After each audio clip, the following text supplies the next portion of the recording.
This is episode 525 of the Rio Grande Foundation's Tipping Point, New Mexico. I'm Paul Gessing. I'm president of the Rio Grande Foundation, New Mexico's free market think tank. You can find out more about the foundation at riograndefoundation.org. I am very pleased to be joined for this week's conversation by Reilly White. He is associate professor at the Department of Finance and Innovation at University of New Mexico's Anderson School of Business. Welcome to Tipping Point, New Mexico, Reilly.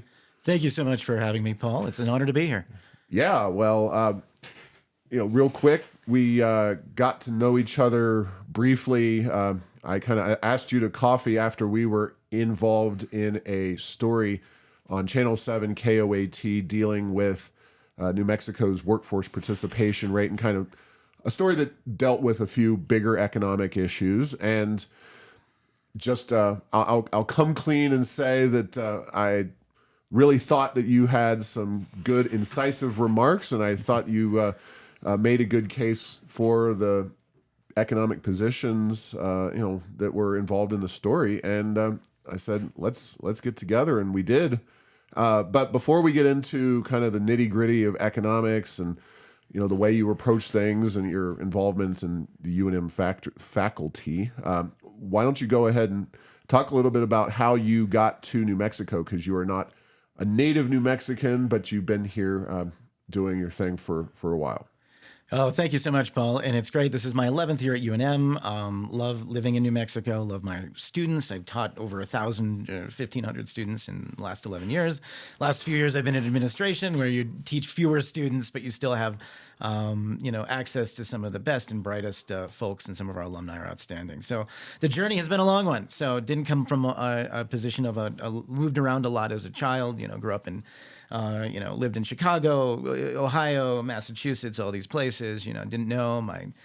Didn't come from a very financially secure family or background. So having the ability to come out to New Mexico was always a nice touch. And my grandparents actually lived in Las Cruces, and so I spent a lot of my teenage years there. It was my first. I have a legal residency card from that period.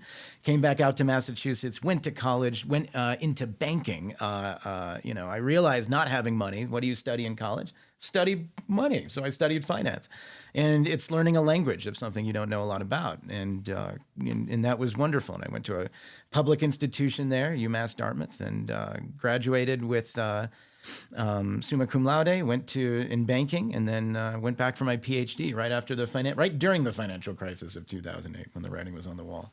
And then since then, it's been 11 years out in New Mexico and teaching all kinds of classes, the general finance course for graduates mainly, but also some other stuff. And this year I'm teaching for the executive MBA class. Wonderful. So you are a tenured professor. Yes. And I know that means a lot of things to a lot of people, but tell me what it means practically to yourself at UNM and your work, because it has a lot of it's a loaded term kind of outside of academia. It's true, and the aspect of tenure in academia, it's a wonderful achievement to get for those of us who are fortunate enough to have it. But it's a meaning that comes from it should, in hypothetical ways, or at least hypothetically, allow faculty the right to research and discuss topics on which they're passionate about without necessarily worrying about their job, worrying about being fired from that or something else. And there are different aspects about this, and we look to the questions of workforce competitiveness, other things. I've spoken with, deans across the country on this thing. Oh, I like tenure. Oh, I don't like tenure. I think we should have 5-year contracts. Or there's a lot of division even in academia regarding sort of where that will go. But it does provide some context. It provides a very nice and traditional viewpoint, and I'm very grateful to have it. But I also understand that, particularly those of you in the audience are like, tenured faculty member at UNM. Let's see, come down from on high to talk to us about today. So I appreciate that too. Yeah. Well, I mean, we could have a whole discussion about higher education in New Mexico, and maybe we'll touch on that. That might be a little too close to home for some of us in the room, but we're going to get started with a broader conversation about, your philosophical underpinnings and your approach. My dealings with, and this is my view in my work in the Rio Grande Foundation, is that generally, folks at UNM have kind of fallen into line with the government first approach that I see all too commonly here in New Mexico. And you're in a little different position because you're in the business school, but this is a government-driven state, and that filters all the way through every institution in New Mexico. So let's get to it in that area. Just the role of government as it is played in New Mexico as opposed to other states, and just the data that you look at and come up with. How do you kind of see that generally in New Mexico? So you're right, Paul, in that sense that New Mexico does have a disproportionate number of government workers, government associations. So for instance, compared to our neighboring states, I think, something like if you look at Bureau of Labor Statistics data, I think we have about 23% of our workforce is involved in government operations. Look at neighboring states like Arizona, it's more like 16%. Across the board, it creates a very interesting framework. We have this massive sort of military-industrial system here in Complex, which has done, all the things that support the United States and the United States safety. You have national labs. You have other things as well that create different incentives. The government role is interesting. To your point, philosophically, the government can do things well. It can also do things not so well. Where it comes down to the line, and when you think about things in the way that we analyze or look at, say, government programs are, this is the really tricky part. The F in finance, we say, is often about the future. It's about making predictions about how things happen.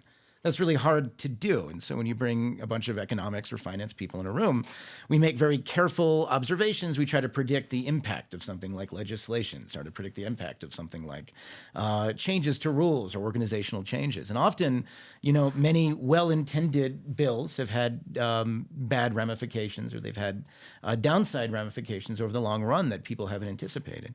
And so separating, knowing that people come to the table, most people, I think in general, want to make the world better. They want to see New Mexico prosperous, and we have different philosophies around that. And for me, where I'm keen about, particularly as it relates into the government sphere, is asking the questions of what creates the best, return on investment, we would say, the best ROI. What accomplishes the policy objectives that you're trying to do with the least pain and the most potential benefit, if that is the way you do it. And while that is sometimes the case, as political affiliations are challenging to make. Getting legislatures to pass bills are challenging. Getting reform passed is challenging. You need an assortment of people to agree to this, and then suddenly a very simple idea involving a reform, a change to a tax bill, a change to a revenue amount, something else becomes a much more complicated beast with a lot more moving pieces. And so to boil it up into one thing, it comes down to looking at government with sort of a very careful eye and saying, is this the best thing we can do right now that would generate the policy implications that we're saying that we're looking to achieve? Yeah, I guess you and I, if we go see Oppenheimer or something like that, we'll say, wow, this really set New Mexico's economy on a different trajectory than every other state. Kind of cutting through a lot of the other things that are involved in that movie, having not seen it just yet. But I really do look at that as that event. Obviously, it impacted the world and just kind of a lot of other things more dramatically. But right here in New Mexico, it did set us up on a different path economically. Now, over a long period of time as well, New Mexico has been an energy-focused state, specifically oil and gas, and that has grown tremendously over the last decade or so. How do you see energy maybe as a different or complementary aspect of New Mexico's economy within the scope of already being a very government-oriented state? Talk about energy issues. Oh, yeah. So energy is huge in this state. As we know, and this is the thing, in the last couple of years, this or don't know this, we've become the second biggest oil producer in the country of all states, only trailing Texas. We surpassed North Dakota, which is a big achievement. When we look at this in the last 12 years, if you look back, and this is data from the EIA, we were producing something, around 5,000 barrels a month 12 years ago, 2011-ish. Now we produce, we're hitting 55,000 barrels, literally a tenfold increase in 10 or 11 years.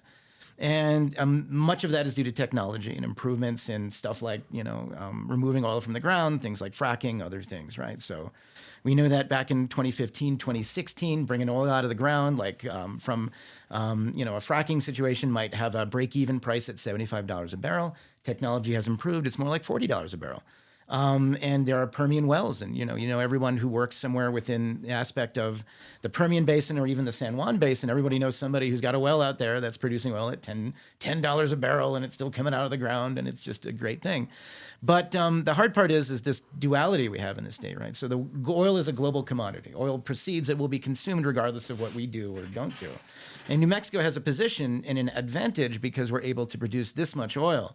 And through severance taxes, we have just a huge amount of money coming in, billions of dollars, to the level that has enabled us to run a government surplus in the last couple of years. And this is where it gets tricky, right? Because we know that oil in the long run is very cyclical. We know that prices, regardless of what we do, just because of free market economics, a war happening on the other side of the world, a change in demand, a depression causes a price drop in the price of oil. That leaves us vulnerable to price changes as they evolve. So these are right now the good times. We have high-priced oil. We have relatively high price, $70, $75 a barrel is pretty good. It can go higher for sure and bring in more money. But what's really increasing our bottom line is the expansion of production in the state, and that's good, and that helps us succeed. And the question that we have, and the fundamental question for us in New Mexico, is the name of the game is how to turn a resource-driven economy like the one we have in the parts of the state that produce it into a diversified one. How do we make us prosperous? How can we move from a question of we're relying on oil and, it'll go up or down this year and we might have money or we won't? How do we develop an economy that's strong? And what do I mean by that? So we have, per capita, the fewest number of publicly traded companies in the country. We don't have them. Mm-hmm. Our biggest company, we have UNM, which is our big utility, and we have, of course, Array Solar, and they have they've seen some pretty good expansion lately. Mm-hmm. We don't have nearly the depth. A single metropolitan area, Dallas-Fort Worth, has over 150 publicly traded companies in that space. Not pink sheet companies, which are, companies that may go public that are pretty small still and they don't have a lot of financing, but that have gone through the process and they hire well. And that's a diversity that affords opportunities, that affords a diversity of employment, and that affords a lot of different things. And we don't have those things. And that is a fascinating relic. And you mentioned government as being a source of that too. I suspect too, and I have so many brilliant students, and they might be listening, or they might have not been listening, or they might be associated with so many different things. Many of them end up and they say, do I start a company? Do I go work for, the national labs in some capacity? And I don't blame them. Who wouldn't take a very solid job at the national labs when they can? But at the same time, we have a collection of our students who are the best and brightest. They go to the labs. That's good for the government. But we don't have this working entrepreneurial space. That's sort of we're depriving this area of talent. So we have, if we look back to 2010 to 2020 and back to the workforce participation question, we actually lost working age people in New Mexico during that period. And that's part of the equation of how do we find prosperity in the future, is how do we develop from an oil-centric energy state that benefits a couple regions disproportionately and all of us through government into a diversified economy that is like our neighbors that have done this, like Texas and other places. So a couple things. One is a great way to get your students to listen to the podcast is for them to be assigned the show. Just throw that out there. I'm not above or not below boosting our numbers through assigned listening. So we'll just state that for the record. But in a more serious way, we at the Rio Grande Foundation, this is kind of our thing. We have very strong views on what New Mexico policymakers can and should do to diversify the economy. And just to be clear, we do look at the oil and gas sector as a huge benefit for the state of New Mexico because it gives us the freedom to do things financially that other states simply could not do. Now, we have not done those things in the last decade for a variety of reasons, but you tell me, if you were Reilly White, governor of New Mexico, and for the record, I could go for that. But if you were magically elected governor, give me a couple of things that you would put forth that you would hope that the legislature would pass and that would, you think, kind of bring some of that economic diversification to our state. That's a fantastic question, Paul, and I appreciate that so much. I have no political aspirations, but I appreciate your bringing this forth to at least to have this discussion in a very meaningful way.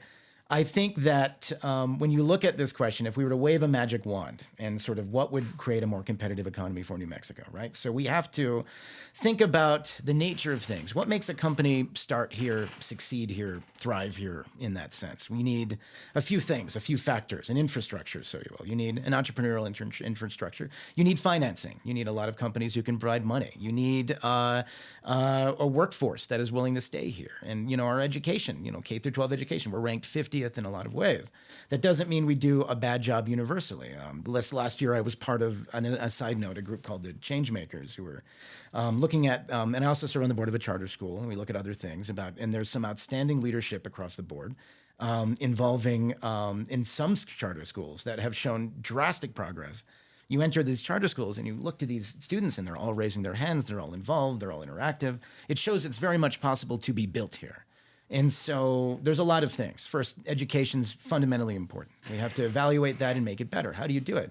We have a lot of research to suggest that outstanding school leaders are part of that equation, and outstanding practices are part of that equation. And innovation needs to happen in a very meaningful way. It can't just be, it has to be a way where we compile these best practices and then interject them into the rest of it. It's not as much as throwing money at the equation as it is doing it the right way and actually managing this appropriately. Bringing things across the board. How do you incentivize us? Then what would make New Mexico different in a way where somebody has a choice of New Mexico or another Western state to relocate in? How would they pick us? We can bribe them. That's one thing. That's our traditional viewpoint, is we can go out and say, oh, we'll give you tax credits, or we'll do this and we'll bring you across the board. And that is some of that. We can't avoid some of that. That's a thing that a lot of states do to attract attention in businesses. But then look, let's lean into our strengths, right? We have I'm always impressed continuously at the willingness to learn of our population, of our capacity of our students to learn and succeed and to do amazing things when they get out and graduate. But they often lack those opportunities. They want to stay locally and they can't, and then they have to choose other places. How can we bring in big firms? It's probably a mixture of tax incentives. It's probably a mixture of tax approaches. It's probably being more proactive about the way the tax code looks and the way that we generate revenue. It probably is also ways that we can generate people from what would attract somebody to sit down and have a family here. And you need to provide them that instance. You need to show that Albuquerque is a friendly place to live. So they're going to look at crime and they're going to look at education. And you have to provide a sense that these things are the way to do it. Because I see people here, all the time, outstanding people, and we're lucky enough, we get them to come from another state. They're brilliant, and you just want them to stay and develop, and then 1 year passes, 2 years passes, and then, suddenly down the line, they're forced to make the challenging decision to leave. So attracting families, attracting working age people is a priority, and attracting an infrastructure and companies that can support a diversity of different occupations is key. You asked for really good answers about this. We have to make building easy and cheap in New Mexico. We have to do it that way. That's one thing I would do. So real quick, just on that, obviously Albuquerque City Council, and this is one of the specific points we've talked a little bit about. City Council just debated and had a pretty robust discussion over zoning related issues, duplexes, casitas. That's not the only factor. Talking to somebody, and I haven't verified this, but I am told, and this is another for Tipping Point, New Mexico, drinking game purposes, free space, gross receipts tax. I understand that among the very top line items in terms of overall cost of building a house, gross receipts tax is one of them. And that's something that Rio Grande Foundation very much is focused on. So talk about building, talk about what council did, just other issues there. Yeah, that's a good point. And so we saw a very lively zoning discussion in Albuquerque involving the whether allowing people to build casitas or not build casitas. A whole bunch of things were on the table. I think they ultimately settled with the casita issue. Looking at this though, in the long run, is that a step in the right direction? Absolutely. And what do I mean by this when we look at the building situation in New Mexico? What do I mean when we talk about this? And so there's a few factors here, right? To build anything, you need to have zoning regulation that allows it. You need to have a labor force. You need to have adequate levels of construction workers to build it and access to materials. You need a reasonable level of information, data, a legal framework, all that accessory stuff. And also to your point about taxes, things about making it lower. We have a labor problem and we have a zoning problem, but the zoning problem is common in the rest of the country, basically. So. One thing that's happened over the last 100 years, and I'm going to go on a little bit of a soapbox here briefly, is we think about this in terms of zoning as a very exclusionary mechanism. The ability to build a house on or puts things together like, oh, I have a minimum property size of half an acre, and I requires this much parking was a beautiful part of sort of what people thought the American dream was in the post-war era in particular. You saw a massive expansion of the suburbs. You saw all these things. But the problem is as cities grow and as cities become larger, there's incentives in different places. So right now, Albuquerque in particular, but also Santa Fe in a much more acute sense. You develop housing shortages. There isn't enough housing located in the area. And as a consequence, we're all governed by supply and demand. And so when there's not enough of something, not enough supply, prices go up as demand also remains constant. And so when you look at this and how it relates to housing, in Albuquerque, we saw this. We saw suddenly, people are allowing casitas, other things. That helps in a different way. If I were to wave a magic wand, I have the most politically, just across the board, unpopular opinion about zoning, Paul. And if I were to wave a magic wand right across the board, it would boil down to, if you have a residential lot, you can build as long as the structure is safe. It's not like a 10-story toothpick tower that can crash on me as your neighbor. Mm-hmm. As long as the structure is safe, you can build essentially whatever you want on it. And the benefit of that is in the long term, we think about units coming online. That is an incentive for builders to address these demands in a very meaningful way. And you have these things, and we take for granted. My son is 9. I used to read to him a book when he was younger. I think it's called The Little House by Virginia Burton. And it's this very old 1942 book. Yeah. You remember that one? With it, yeah. Yeah, it's a little book about a house that was built in the country, and then the city develops, and then the house finds itself surrounded by towers, and then it's moved again to the country later by the descendant of the original builder. And people read this and said, "Oh, this is a critique of urbanism." It wasn't, and even the author said it wasn't. It's a critique. It shows the passage of time. You can't do that anymore, though, really. You can't see, as cities grow and develop, they don't develop that central downtown. They don't develop high-rise structures and develop in that way because we've capped that. We've limited that. That's why the Bay Area, full of things in California, full of all the economic activity, economic engine driver, right? You have cities and towns that rely on single-family homes as being their zoning. And as a consequence, those homes go for $2 million or $3 million, even if they're 600 square feet. So the goal is ultimately, how do we create housing? I would argue, how do we create housing abundance? And that is a tricky thing to do. Back to building costs. We don't have zoning. We don't have enough workers in that space, construction and otherwise. Large projects here take up workers. Our competitive oil industry is important. And we found that there's actually a negative relationship between people who will work the oil rigs and drawing from people who would, say, be interested in the construction industry in other times. There's also subcontractors, right? So I was talking to another builder here, and they were saying, I can put out a bid and whatever, and put out for subcontractors to come out and attack me. And subcontractors come out and work with me. And I'll get 1 or 2 bids.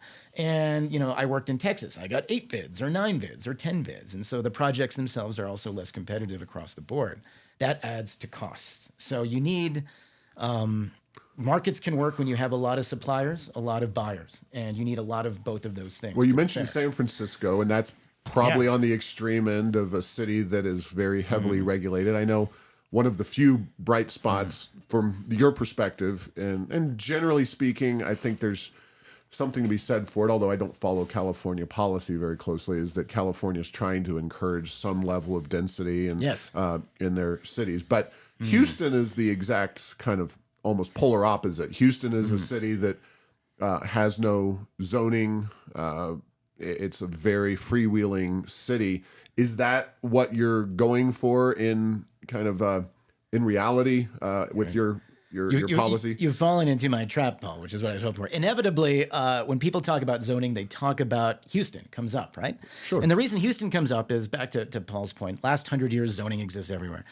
Houston didn't institute formalized zoning. It was shot down a number of times. It came up and it didn't do it. But Houston has a different form of zoning. They still have minimum lot sizes. They still have parking restrictions on some things, right? So there's still those two pieces in there when we think of the context of what makes zoning are still there. Houston, though, but think of it this way too. So everything it's an economic choice. Even if you robe it, Houston had available land, it expanded sideways and became this massively horizontal metropolis. I'm arguing that because, look at New Mexico. I'm not saying you have to pave over everything between here and Gallup with residential construction. It's quite the opposite, in fact. When you look at Albuquerque, we're bounded on three sides. We have got the Isleta and the bases to the south. We've got Sandia to the north, Pueblo, and then we have the mountains to the east. That means we expand west. There's limitations on that, though, too, right? So the question is how do you build density in the area that you have? And if you started looking at multi-level units, different units, then you're looking at a position where people can come in and buy it. But I also want to be clear about one thing too, and this is really interesting, and this is from mainly the side of, people are looking at this and saying, well, this is, what about, that's going to ruin certain things about this, or, what is the case on the equity side for this or something else? And there is the benefit of housing abundance. Even Houston, with its lot limitations and parking restrictions, has had a lower level of growth in housing costs than almost every other major city in the last 50 years. So look right now in Zillow, an average home in Houston costs about $80,000 less than it does in Albuquerque. And you look at Albuquerque right now, and we're about $330,000, $325,000 for an average house. And this is from Zillow. Nationally, it's about $348,000. We're more expensive, but not prohibitively so. Santa Fe is above $500,000 for an average home. The median income in Santa Fe is $61,000. Household income is $61,000. The average home cannot be purchased in Santa Fe by an average person. And somebody in Albuquerque at our household income would be at the median prices now at the 7% mortgage rates. They would find it financially challenging to purchase a house. So why should I care? Because I think one of the beliefs in this is a fundamental right of people, regardless of where you come from, where you are, is that I think it's reasonable. You should always aspire to own your own place. Why? Because 2/3 of Americans own their own home. And if we look at how retired Americans view wealth, there are 2/3 of the wealth that people have, net worth people have when they are in their 60s and 70s, come from their primary residence. And that is an extraordinary sum. When you have a house, you have equity. When you have equity, you have insulation from downturns, from economic downsides, unanticipated health expenditures. So having a housing abundance is key. And I think that one of the missing pieces to this equation is there aren't any housing units available for people who are interested. If you're a young professional, or you're starting off, or you're working construction, looking to buy a house in town, how can you afford it? And if you want to buy it, and you can afford an apartment maybe, right? And that apartment, you're throwing money away, giving it to the landlord. You're not building equity for yourself. You're not building yourself as an investor. And that's the culture I'd like to create in New Mexico, or people who can work the jobs we need people to work in, and then also be able to buy a home if they chose to, for instance.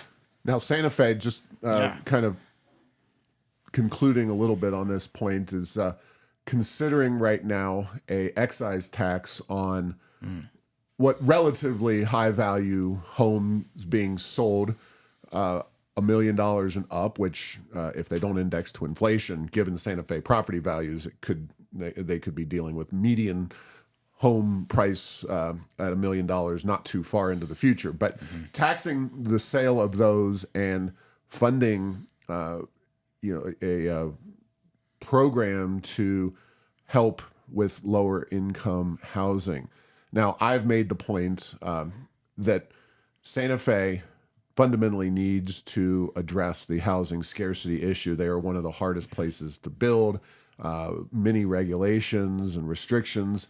And look, I get it. The plaza is a beautiful, unique area. We're not talking, or I'm not talking, maybe you are, about throwing a 50-story high-rise right there on the Santa Fe Plaza. No, I'm not saying that. You know, There's there's I understand. Cerrillos Road and some areas further out into town, and there is a fair amount of space available for additional construction of all types. So, do you see this solution, quote unquote, in Santa Fe as being possible, or are you more on my side of the equation? No Paul, pressure. I appreciate that. So right on the board. So right at the crest. So I have no doubt the people, and I know the counselors behind it, as well as the other people who are discussing it. Like it comes from a good-hearted place, right? To say that, I want to help people in town. Let's throw money towards the housing authority, which does good things. The people there do good work, and they are able to support Santa Fe housing. But the downside is, to your point, Paul, and this is where I actually agree with. I actually agree. No, I agree with you on this. I think we agree about this. Is that the fundamental question of why is housing expensive in Santa Fe is a fundamental lack of supply, unequivocally. And this doesn't increase supply. And I'm not saying this in a bad way. It's just that, so let's say the tax is instituted, that generates, I think the article quoted about $4.5 million towards affordable housing units, and also support for other things. It wouldn't be used to build homes.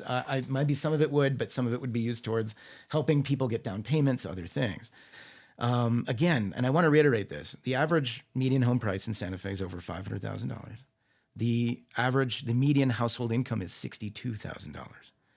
The average person cannot afford that house. And if we divide that, there's 90,000 people in Santa Fe. 45,000 people by default are part of households, and I don't know fully the distribution. Half that population are part of households that earn less than $62,000 a year. It is impossible for any agency at the government level to be able to fill that gap and provide affordable housing for those people.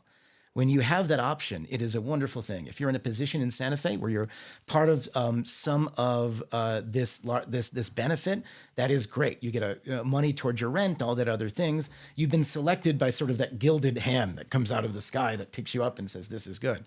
We cannot make a gilded hand big enough to cure housing supply alone doing that. That's the point, I guess. It would require hundreds of millions, billions actually, of dollars of government intervention, which would actually not be ideal because we would be then creating distortions in the market for homes in Santa Fe that would throw a lot of things off balance. What you would need to create is more units, and Santa Fe has a harder job because it's in such demand. I'm not advocating for a 50-story thing on the plaza or something else. Absolutely not. The plaza is, it's obviously a sacred place full of, art and various historical buildings that are part of that preservation. But go off a little farther from the plaza. It is not hard to imagine, further south, Midtown, other places of Santa Fe, down St. Francis, down Cerrillos, where you can ask yourself, can we support more units here? And there's a lot of critique to these ideas too, Paul. And this is right. So I'm in that standpoint as though, the taxes comes from a very good position and it will alleviate some people's bottom lines. It will not fundamentally solve the housing situation in the city. And I think that to be intellectually honest about it, we have to look at the question of housing as a function of scarcity. And if we are serious about making housing affordable and within reach of the people who are not just on the plaza, but are people who are struggling, they're working at Big Lots, and they're working there, and they're hustling and trying to start their small businesses and also live in a house, you got to increase what those units look like. You got to increase density, you got to increase units, and you have to make it possible to improve the housing situation in Santa Fe in a long-term, meaningful way. And that is part of my spiel. All right. Well, let's move kind of on, but backwards to workforce development issues and our favorite workforce participation issue that kind of united us at the beginning, but also more broadly speaking, You mentioned crime, and I don't need, we talk about crime a lot. It's an issue. That's not our bailiwick, but it's an obstacle. Education system and educational options, and then the diversity or lack of diversity of the economy and the reliance on government. Because it's a supply side and a demand side issue when it comes to government. If you have really super smart people born here going to the top schools, the tendency is for them to wind up at the labs if they have the wherewithal to do that. But we have all these people on the sidelines in New Mexico's economy that could and I believe should be in the workforce, absent secondary maybe efforts. Or do you think we should first go and try to get people to come here from other states, especially young working age people? Or do you think we would be better served by trying to push, especially when everybody's looking for workers, those people to get jobs in the workforce as they exist now? So I'm open to all and every solution, but right now we've got those two kind of things on the table: existing people who are not in the workforce, or out of state folks. Great questions, Paul, right across the board. So as you know, it's just as a background, New Mexico does have one of the lowest participation rates in the country in our workforce. And that looks at the number of people who are of working age that have a job or above the age of 16 and above, and that actually are employed or looking for a job, which is also part of that participation. Some of this stuff, though, so we go back in time. There's a story about this as a whole for the country, and some of it's demographic. We go back to the year 2000. That's when the U.S. had peak participation rates. And part of that was due to, at that time, you had all the women come back to the workforce in the 70s, 80s, and 90s. You had the baby boomers were of working age, prime working age, now starting to retire, but of prime working age during this period. That shot participation upward. And since then, every single recession we've had in the country, so starting with the tech recession, 2001, 2008, the COVID recession, we've dropped our participation rate and it's never come back. Portion of that's demographic. That's people getting older, getting out of that workforce, right? But a portion of it, what makes New Mexico's particularly challenging is that not only are we much lower than the United States is 62, 63% participation rate. We're down in the 56 to 57% rate. We have some additional challenges. So there's a few of these. So one of them is demographics. We had an increase in our population age 65 and above. Our working age population has dropped in 2010 to 2020. People of prime working age, and when I say prime, I'm not diminishing our hardworking people out there who are 70, 80 and above and doing and hustling still, but the people 18 to 54, the people that start families, that build the economy, that do things, you want them to stay and develop, use their entrepreneurial energy and vigor to build the next generation of New Mexico companies, firms, and businesses. We're losing some of those, and we're losing them in a way that leads me to your question of how can we fix this. Part of that role has to be that we have to attract people here. We have to give people a reason to stay. And that's the very difficult part of this. Nobody ever wants to leave a place. We all have, we're we're a few generations away from immigrants who came from other places, whoever it was, immigrants from other states coming from other places. And anytime you make a decision to leave what is familiar to you and to come to someplace different is challenging. But what would bring you there? Jobs would bring you there. Meaningful jobs. Jobs with career ladders. Jobs with opportunities for graduates to come in, sit, stay, and also develop a family, develop community, build their own occupation, build their own jobs. I'm going to just jump in and say those tend to be private sector jobs, because it's much more, in my anecdotal evidence, you get a lot more people starting at the bottom of private company X, Y, and Z. If you're going to work for the lab, chances are very good you're in the science profession and you're either raised here or coming here for those specific jobs. You're not likely to work your way up from receptionist to some kind of nuclear scientist working at Sandia or Los Alamos National Lab. It's just the way those jobs are. So I'm going to put words in your mouth and say, are you talking about diversifying the private sector? Yes. Okay. I mean, that too. And I think you're right, because what's the benefit to you if you diversify the private sector? Right now, people people benefit when they have choice of where they can work, right? So you can work here. I can get taking a job as a secretary, job as a nuclear engineer, job as moving pallets in the back room. I want to know that I can go somewhere else. I want to know that if my job got cut for some reason, I have the ability to go to another place and do it. We don't have enough of that groundwork yet, the depth of industry across industries, and also to think about jobs, the way that people approach changing career paths, getting education, getting evolved, and getting to the next level. There aren't a lot of those spaces where people can operate in. And so you're asking very good questions because you're kind of getting around the solutions to how we build participation. I think it's a very uphill battle to increase participation in New Mexico without looking at the question of bringing people back in from other states because of incentivizing them through, not incentivizing them, but bringing companies here, attracting companies to establish themselves here and be part here. And it doesn't need to be necessarily, it's ideal if they're founded here and they put their headquarters here. Less ideal though, put up a secondary center, put up something like Fidelity did, a call center, put up other things that involve things. We just need more. And a greater depth to those things than we have before. And I think, and that runs into, there's critique on this, right? People are hesitant about development very naturally. Mm-hmm. Here we talk about water. It's a big deal, and I want to mention it because I know that'll be the first thing. Oh, you didn't mention water, you didn't do it. And that's the thing, we've made huge progress in water conservation in Albuquerque. Average person used 250 gallons a day in 1995. It's 127 gallons now. It's about half as much. We've about 10% of our state's water usage is public water. About 76% is agriculture. And when people bring this up, and this is the most common thing when I talk to folks about development, let's build here, let's do this. We can't do this because of water. We can, and we should. And there are ways, and we need to continue conserving water and being reasonable about it. But there's also there's solutions of varying costs that we could employ if those developments were here and if people could come in and build and provide a diversification of of the economy here in the state. So I went on a tangent there. I'm sorry. I'm back to no, but water's an excellent point, and that's something you often see from people writing letters to the editor in the paper and whatnot. But I'm gonna. We only have like 5 minutes left. I know this has flown, but sorry. That's no. God.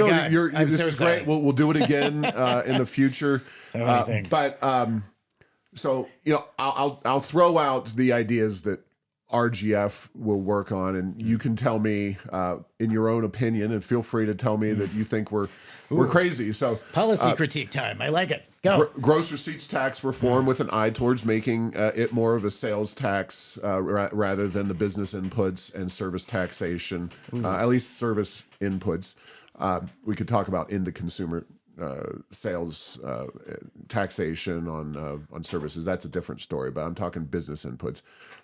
Moving towards eliminating our personal income tax, addressing regulatory concerns on the labor side, including but not limited to right to work, reducing construction costs on public works, Davis-Bacon laws, pulling that out, really focusing on the education system, and we don't have time to go into all of that, but Rio Grande Foundation has worked very hard to push a variety of different reforms on education. And quite frankly, crime, I think, just involves, you got to put the bad guys in jail, and that's a simple but also complicated situation. So focusing primarily on the economic aspect, which of course is your area of expertise, in addition to other things we've discussed today. Am I wrong? Would you have other specifics that you would add to that? So this is kind of where we're going to have to leave things, but talk about those ideas that you, as you see their benefits and drawbacks. Those are a great series of things I'd like to consider in more detail. First one, let's start first off GRT. One thing, gross receipts tax, right? Like a sales tax, except it's on businesses. And sales taxes, of course, are what most other states have when they have something like this. GRTs are like sales taxes in the sense that even though you're looking at business transactions, they're usually passed on to the consumer anyway. So the GRT question is a really interesting one. And the governor obviously reduced the GRT a little bit. And I think there was a House bill on this spring that was tabled. Was it 387, 367, 367, that looked at potentially reducing GRT 0.25%. And one of the reasons they did so was a very good reason, and that's called pyramiding. One of the aspects that makes the business process here is by putting the gross receipts tax on businesses. Think about business as a supply chain. You have the people you might employ in payroll that you're doing contractor work with. You've got business to business transactions that supply all of your goods, whatever you do. If you're making widgets, you need raw materials. And when you're taxed on every one of those things, your effective tax rate becomes much higher. I know there was a pyramiding provision in it. I can't speak on the merit of that legislation, but I would say that reform of that to reduce the cost of businesses would be a very positive thing, because that is an obstacle coming into New Mexico, looking at the question of GRT, saying this tax system seems unusual, which it is, and it seems perhaps something that I don't fully understand. Even that is enough for a business to say, I'm not sure I want to compete here in that space. All right. I think that's we're a real gonna, ground. Yeah. This is the lightning session. Income tax reduction, especially given the oil and gas revenue that we have flowing into the state. I would rather do personal income tax reduction / elimination than most other, aside from GRT reform. But that's interesting. So income taxes have consequences. One thing is income tax has consequences. Sales tax have consequences to these things. So pluses and minuses of this just off the top of my head. So you reduce the income tax, that's good. It is a boon for potential businesses if there's a strategy also to attract those businesses. If you reduce income tax, that might tip the equation on some businesses coming to New Mexico, but it would have to be done as part of the equation involving education and other things. I think on the other side of it, though, when we think about income taxes, we think we have revenue coming in from oil and gas. I am a fundamentally fiscally conservative individual with regards to the way the government spend money in general. So I would ask the questions of, so we have that revenue right now for oil and gas, but bad years or 10 or 20 years down the line, shifting consumer preferences, whatever it is that changes the nature of our oil industry, would that adversely affect us, and where could we get revenue from? And that's the thing, it's not an unsolvable question, it's just an additional point. So if I ask that question on income tax, I'd say that could be a good idea if show me the rest of the bill. And that's very interesting. So that's a very intriguing effort. We find, though, in that respect, low income tax states can be effective ways to help generate some interest in business that they wouldn't have before. So, all right. Well, we're going to have to leave it there, and definitely we'll have you back on to discuss other issues in the future. If people want to get in touch with you and you want to allow them to get in touch with you, how will you allow people to do that? Oh, of course. And, by the way, just as a quick note, I'm speaking for myself, not UNM as a whole, but you can use my UNM email address, just Reilly White, my full name, @unm.edu. Pop me an email. Ideas, thoughts, no such thing as a silly question. Always happy to answer if I've got the time. So I'm appreciative of any input. All right. Thanks for listening to this week's episode. Find all episodes at tippingpointnm.com or at the Rio Grande Foundation's YouTube channel. Subscribe to the show at Apple, Stitcher, or tell Google Home to play Tipping Point New Mexico. Thanks to Path 3 Marketing for producing this show.